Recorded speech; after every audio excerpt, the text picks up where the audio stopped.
تو حضور سید عالم صلی اللہ علیہ وسلم کی امت کے لیے میں نے آپ سے عرض کی تھی پہلے دن آتے ساتھ ہی کہ باتیں نہیں کام. محبت کے دعوے سب کے بہت بڑے ہیں لیکن کام بھی ضروری ہے.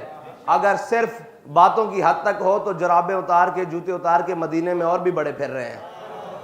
لیکن قوم کی حالت کیا کر دی ہے؟ بھوک سے مار دیا ہے, افلاس سے مار دیا ہے, قوم کا پتہ ہی نہیں. سب سے بنیادی بات, کسی نے پوچھا ہمارے قائد سے کہ اسلام کیا دیتا ہے, تو آپ نے فرمایا اسلام بنیادی ضرورتیں ضرورت مند کے دروازے تک پہنچاتا ہے. اب اس سے جامع اسلام کی تشریح کیا ہو سکتی ہے کہ بنیادی ضرورتوں کو ضرورت مند کے دروازے تک پہنچاتا ہے. اگر کوئی آٹے کا ضرورت مند ہے تو اس کے دروازے تک پہنچاتا ہے, یہ نہیں کہ اس کو آٹے کی لائنوں میں کھڑا کر دیتا ہے. اسلام کی معیشت یہ ہے. لیکن بدل دیا تو نے رخ مشرق کو اے مغرب, تیری ہوا سے بچائے خدا زمانے کو. آج ہوا یہ کہ سب کچھ کھا کر آج پاکستان کے سب سے بڑے صوبے کا گورنر یہ کہہ رہا ہے کہ ہم نے کچھ پیسے یا ادھار کے بدلے ہم سے IMF نے سب کچھ لکھوا لیا ہے.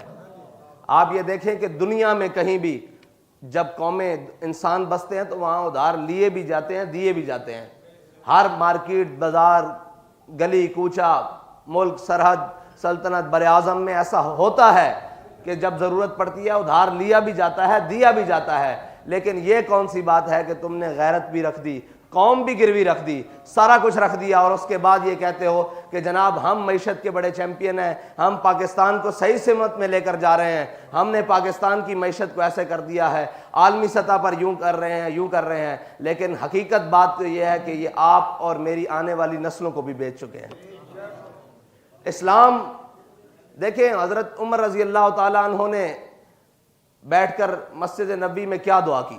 مسئلہ یہ ہے کہ ہم نے حکمرانی کو عیاشی کا ذریعہ بنا دیا ہے.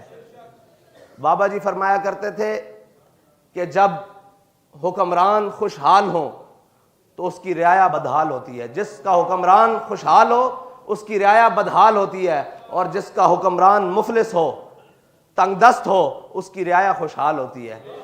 اس کے اوپر ایک ساتھی نے رات کو ہی بات سنائی کہ ہمارے قائد محترم فرمایا کرتے تھے کہ حضرت عمر بن عبدالعزیز کو ان کا ایک پرانا ساتھی دوست ملا کچھ عرصے کے بعد.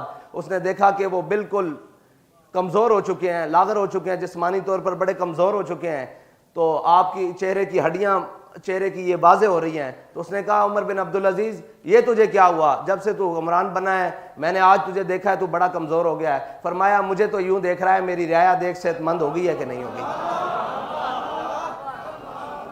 مسئلہ یہ ہے کہ حضرت عمر رضی اللہ تعالیٰ عنہ نے کوئی اور چیزیں نہیں مانگی.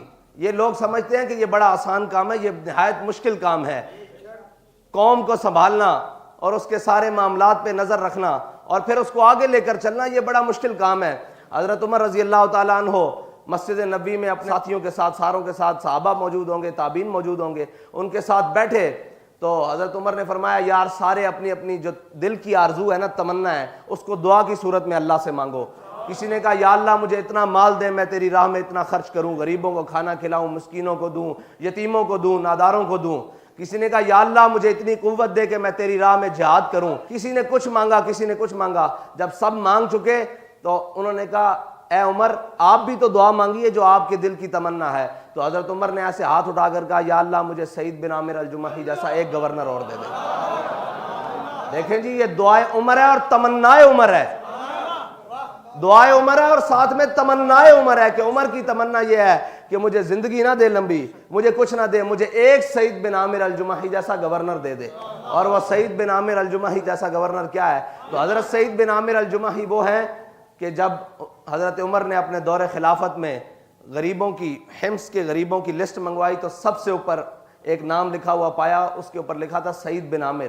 حضرت عمر نے فرمایا یہ سعید بن عامر وہی ہے جو ہمارا گورنر حمص ہے. انہوں نے کہا جی یہ وہی ہے جس کو آپ نے گورنر لگا ہوا ہے حمص کا, یہ سعید بن عامر الجمحی ہے.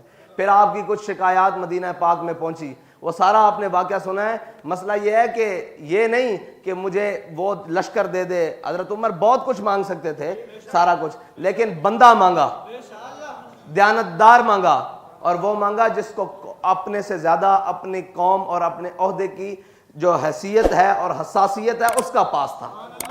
یہ ہے اسلام۔ اور حضرت عمر کے دور میں ہی جب ایران فتح ہوا تو بعض روایتیں ہیں، مختلف روایتیں ہیں، اس میں حضرت عمر رضی اللہ تعالیٰ عنہ کو جب حضرت سعد بن وقاص نے مال غنیمت بھیجا نا تو ساتھ میں ایک لسٹ بھی بھیجی، اس میں لسٹ بھی تھی کہ یہ آپ کے یہ ہیں، یہ گھوڑے ہیں، یہ سونا ہے، یہ چاندی ہے۔ حضرت عمر نے کہا کہ ان کو لاؤ مسجد نبی میں رکھتے جاؤ۔ جب مال غنیمت آتا گیا، آخر میں لکھا ہوا تھا کہ اتنی سوئیاں بھی ہیں، یہ جو سوئی نہیں ہوتی سوئی، لکھا ہوا تھا اتنی سوئیاں بھی ہیں۔ تو حضرت عمر نے کہا یار سارا مال غنیمت آ گیا ہے، یہ سوئیاں بھی لکھی ہوئی ہیں۔ تو ایک صحابی نے یا ایک مجاہد نے اپنی جیب سے نکال کر وہ پیکٹ دیا کہ حضور یہ سوئیاں بھی آپ کی مال غنیمت میں ہیں، یہ